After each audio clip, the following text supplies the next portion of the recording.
It's been almost 50 years of backstabbings and betrayals and this complex web of alliances that always shift and change. It starts back in the late 60s, and it's all in England, because Prague is a very British thing. It was basically art school students who like psychedelia. They loved Abbey Road Side 2 and Sgt. Pepper, but they wanted to do more with it. And the first band that did this in a real modern sense was King Crimson.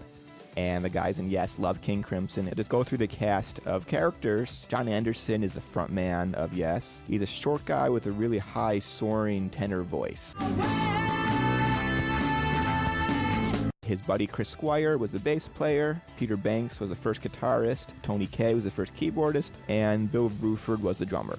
They made 2 albums, they got mixed reviews, but they realized that they had to upgrade. They had to find the best possible musicians. So they fired Peter Banks and brought in Steve Howe, who was a much better guitar player. Though like many of Yes, he's not the best looking guy in the world. Now he sort of looks like a combination of the Crypt Keeper and Skeletor. And then they did the Yes album, and they gave him more traction. But Tony Kaye on keyboards was not quite cutting it, and they threw him out. You know, the guys in Yes are vicious guys. Then they hired Rick Wakeman, who is the Prague king of the universe. He wears a cape. He's sort of the grand wizard of Prague. Before Yes, he was on Bowie albums. That's him playing piano on Life on Mars.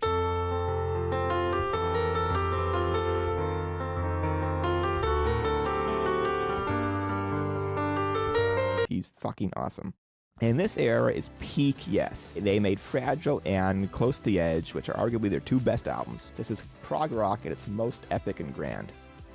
In 1973, drummer Bill Bruford got poached by King Crimson, so they hired Alan White to play drums. They made 1 album, which is horrible. It's 4 songs on 2 albums. And it sucked. Flash forward 1979, Prague was on its last legs, John Anderson left, and so did Rick Wakeman, and this left Yes kind of screwed. But what they did was they didn't break up. They hired an entire band to join their band. And they hired the Buggles, which you know from this music video. They booked a tour, crossed their fingers, and hoped fans wouldn't notice. But the fans noticed, the tour tanked, and when the tour was done, Yes became No. They were no more. 3 long years later, this guitarist, Trevor Ray Bean from South Africa, he wrote a song called Owner of a Lonely Heart.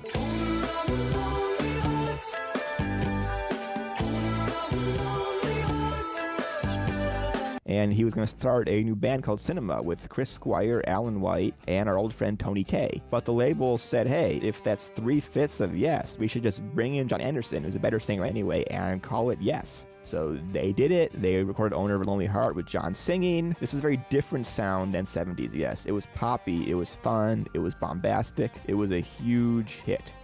Fast forward to 1988, John Anderson forms a spin-off supergroup of Yes members called Anderson, Bruford, Wakeman, Howe. It has the feel of like a law firm or something in the name, but it's actually going back to the classic Yes lineup. But there's still the old Yes out there, and they are none too happy that there's another Yes that's on the road that's taking their money. You cannot have 2 Yeses. It's a paradox. It's like that movie Time Cop, where if you touch yourself back in time, like a black hole is going to open up. The same matter can't occupy the same space. And in the same way, it was impossible for there to be 2 Yeses, and all hell broke loose. They sued the shit out of each other. They wanted to kill each other. But then managers, they made them realize that if you drop these lawsuits, tour together, it'll be much more profitable. And they launched the Union Tour with all of them. But first, they made a horrible album called Union that even Rick Wakeman hates. He calls it The Onion because he cries when he hears it. And they made a crazy decision to bring in studio musicians. They had 8 fucking Yes members in there. They had 2 keyboardists. They had 2 drummers. They had 2 guitarists. The last thing they needed was another keyboardist, but they brought one in.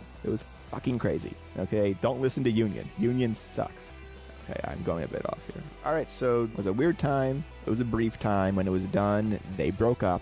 In 1996, however, they got back together and decided, like, fuck it, let's just be a sheer nostalgia band. So once again, they brought back Rick Wakeman, they made an album called Keys to Ascension, and just started to just play the oldies. But Rick Wakeman, as he always does, quit yet again. I think he's left the band 5 separate times, which is a world record for bands. In 2002, he came back, and for 2 years, you had Yes on the Summer Shed circuit playing Close to the Edge over and over and over and over and over and over and over again. And they started to really fight. They started to hate each other. They were on 2 separate buses. These people, they don't like each other.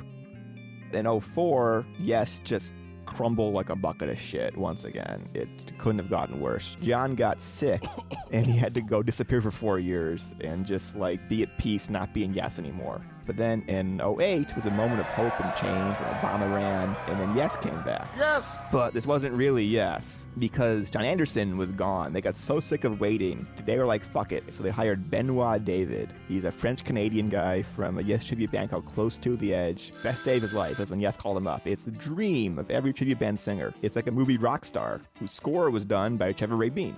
Now, Yes wanted to seem authentic, so they hired Oliver Wakeman, and then eventually they fired him and brought back Jeff Downes. They toured for years and years and years. In 2015, tragedy struck Yes when Chris Squire, their great bass player, the heart of Yes, who was in every incarnation, died of cancer. It was the darkest day in Yes history.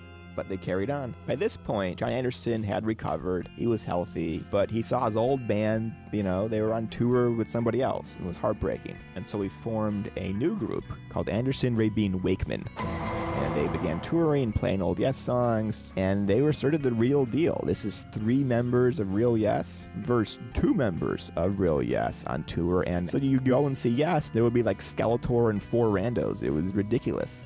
Like, what the fuck is this? Imagine buying a ticket to see Yes, and you're like, who the fuck is singing? Who the fuck is playing drums? Why is the dude from the Buggles on keyboards? And who the fuck is on bass? It was ridiculous. But finally, on April 7th, for one night, they're going to put aside all this bullshit, come together when they're finally inducted in the Rock and Roll Hall of Fame, way too late. Poor Chris is dead. He's not going to see it. But it's going to happen. There'll be another union. And Yes deserve it. They're the greatest band in prog history besides Genesis, who I love even more. But that's another story.